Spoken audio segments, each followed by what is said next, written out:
Hello दोस्तों, welcome to crime tracker channel. दोस्तों, आज हम बात करेंगे भारत के लोगों के दिलों पर राज करने वाले अभिनेता राज कपूर के बारे में। दोस्तों, आज हम राज कपूर के बारे में कुछ अनसुने किस्से जानेंगे जिन्हें बहुत कम लोग जानते हैं। दोस्तों, राज कपूर साहब का जन्म 14 दिसंबर 1924 को पेशावर पाकिस्तान में हुआ था। उनके पिता का नाम पृथ्वीराज कपूर था। 1947 में भारत पाक बंटवारे में राज कपूर साहब का पूरा परिवार पाकिस्तान छोड़ हिंदुस्तान आ गया। राज कपूर साहब के पिता पृथ्वीराज कपूर उन दिनों भारत में मशहूर एक्टर हुआ करते। पृथ्वीराज नाटकों, थिएटरों और फिल्मों में काम किया करते। उनकी एक अलग पहचान थी बॉलीवुड में। दोस्तों, अब हम बात करेंगे राज कपूर साहब की कुछ अनसुने किस्सों के बारे में। एक बार राज कपूर साहब की बेटी रितु नंदा मीडिया को बता रही थी कि राज कपूर साहब जब छोटे थे तब पास में ही चने बेचने वाली महिला के पास गए। महिला ने राज कपूर साहब को देखकर बोली, चने चाहिए? राज कपूर साहब बोले हाँ। महिला ने पैसे मांगे। उस वक्त राज कपूर साहब के पास एक भी पैसे नहीं थे। महिला ने उन्हें ऊपर से नीचे तक देखा और महिला हंसने लगी क्योंकि राज कपूर साहब एक शर्ट पहने थे, बल्कि नीचे और कुछ नहीं। महिला ने कहा, पैसे नहीं है तो अपना शर्ट उठाओ, तब चने दूंगी। इस पर राज कपूर साहब ने अपना शर्ट तुरंत उठा दिया। फिर महिला ने हंसते हुए राज कपूर को थोड़े चने दिए। हालांकि जब राज कपूर साहब थोड़े बड़े हुए तब उन्हें जाकर इन सब घटनाओं का मतलब समझ आया। हालांकि ये सब छोटे बच्चे के लिए आम बात है। दोस्तों, राज कपूर साहब की बेटी रितु नंदा मीडिया से बताती हैं कि जब राज कपूर साहब छोटे थे तो उनके पिता पृथ्वीराज कपूर अपने परिवार के साथ पिकनिक मनाने एक लेक पर गए हुए थे। उस वक्त पृथ्वीराज कपूर ने राज कपूर साहब को उस लेक में फेंक दिया, जिसके बाद राज कपूर साहब की मां बहुत जोर जोर से रोने लगी। पृथ्वीराज कपूर ने कहा, बच्चा तैरेगा नहीं तो जानेगा क्या? हालांकि मैं आपको बता दूं, राज कपूर साहब को बिल्कुल भी तैरना नहीं आता था। दोस्तों, जब राज कपूर साहब थोड़े बड़े हुए तो वो पढ़ाई करने ट्रामा या फिर ट्रेन से जाया करते। एक दिन मुंबई में बहुत ज्यादा बारिश हो रही थी। राज कपूर साहब ने अपनी माँ से कहा, माँ, अच्छा होता अगर आप मुझे कार से स्कूल छोड़ देती। जिस पे माँ ने कहा, क्यों नहीं, रुको मैं तुम्हारे पिताजी से पूछ लेती हूँ। दूसरे कमरे में पृथ्वीराज कपूर मौजूद थे। जब राज कपूर साहब की माँ ने पृथ्वीराज कपूर से कार से राज कपूर को स्कूल छोड़ने की बात कही तो पृथ्वीराज कपूर ने अपनी पत्नी से कहा, अगर राज को तुम आज से ऐसो आराम दोगी तो वो कहीं का नहीं रहेगा। मैं चाहता हूँ राज दूसरों बच्चों की तरह ट्रेन या ट्रामा से स्कूल जाए ताकि उसे जिंदगी का हर एक पहलू अच्छे से समझ आए।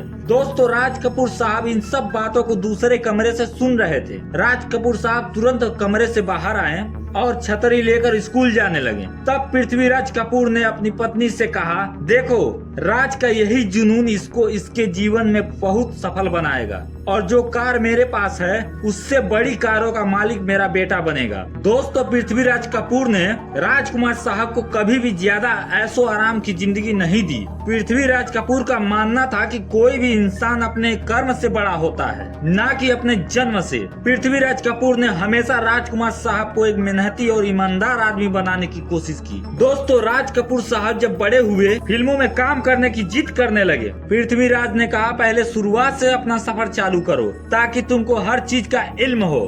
दोस्तों, आप यकीन करें, पृथ्वीराज कपूर ने राज कपूर साहब को अपने ही फिल्म स्टूडियो में 1 रुपए महीने की नौकरी दी। राज कपूर साहब का काम था स्टूडियो में झाड़ू लगाना और साफ सफाई करना। राज कपूर साहब ने वो सब किया जो उनके पिता पृथ्वीराज कपूर चाहते थे और राज कपूर साहब ने वो मुकाम भी हासिल किया जिसके वो हकदार थे। दोस्तों, राज कपूर साहब जब केदार शर्मा के असिस्टेंट डायरेक्टर हुआ करते उस वक्त नरगिस बहुत बड़ी स्टार थी।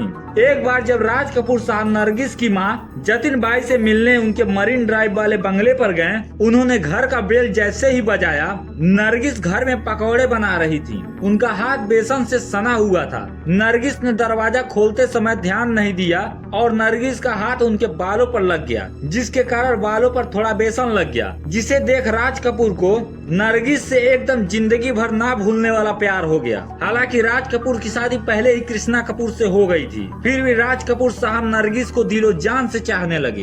एक बार एक पार्टी में नरगिस और राज कपूर साहब शिरकत करने पहुँचे, तभी नरगिस को एक फिल्म निर्माता ने एक लेटर दिया जिसे राज कपूर साहब ने देख लिया। उन्होंने नरगिस को कहा, तुम्हारे हाथ में क्या है? तब नरगिस ने कहा, कुछ नहीं, और उन्होंने इस लेटर को फाड़कर डस्टबिन में फेंक दिया। जब पार्टी खत्म हुई तो नरगिस और राज कपूर साहब दोनों घर जाने के लिए होटल से निकले। तभी राज कपूर साहब ने नरगिस को कहा, तुम रुको जरा, मेरा रुमाल होटल में छूट गया है। नरगिस गाड़ी के पास खड़ी रही। राज कपूर साहब ने उस होटल के डस्टबिन में पड़े उन लेटर के टुकड़ों को समेट कर वो फौरन गाड़ी के पास आ गए। दूसरे दिन जब राज कपूर साहब उन कागजों के टुकड़ों को जोड़कर पढ़ने की कोशिश करने लगे तब वो हैरान हो गए।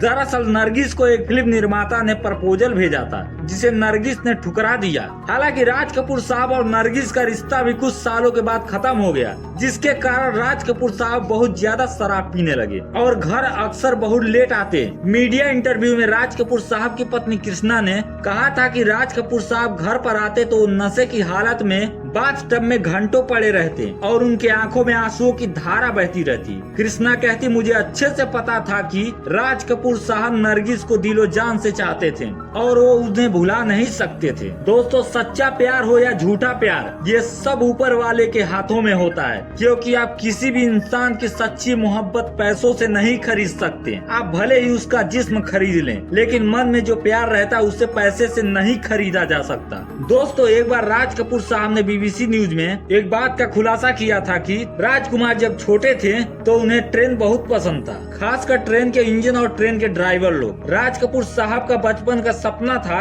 फ्रंटियर मेल का ड्राइवर बनना। हालांकि ये सपना उनका पूरा ना हो सका। राज कपूर साहब का मानना था कि जैसे एक अकेला ट्रेन का इंजन बहुत सारे सामान के साथ बहुत सारे यात्रियों को लेकर जाता है, उसी प्रकार उन्हें एक ऐसा काम करना था कि वो एक अकेले होते हुए भी वो बहुत से लोगों का भार अपने कंधों पर उठाएं। हालांकि कहीं ना कहीं वो सफल भी साबित हुए। दोस्तों, राज कपूर साहब की जिंदगी की ये बस चंद लम्हों को हमने बयां किया है। राज कपूर साहब से जुड़े बहुत ही किस्से अभी बाकी हैं, उसे हम दूसरे पार्ट में कवर करेंगे। हालांकि इस वीडियो का नेक्स्ट पार्ट आपको कल इसी समय हमारे चैनल पे देखने को मिलेगा। कृपया आप ऐसे ही सपोर्ट बनाए रखें। बाकी हम आपके लिए ऐसे ही शानदार वीडियो लाते रहेंगे।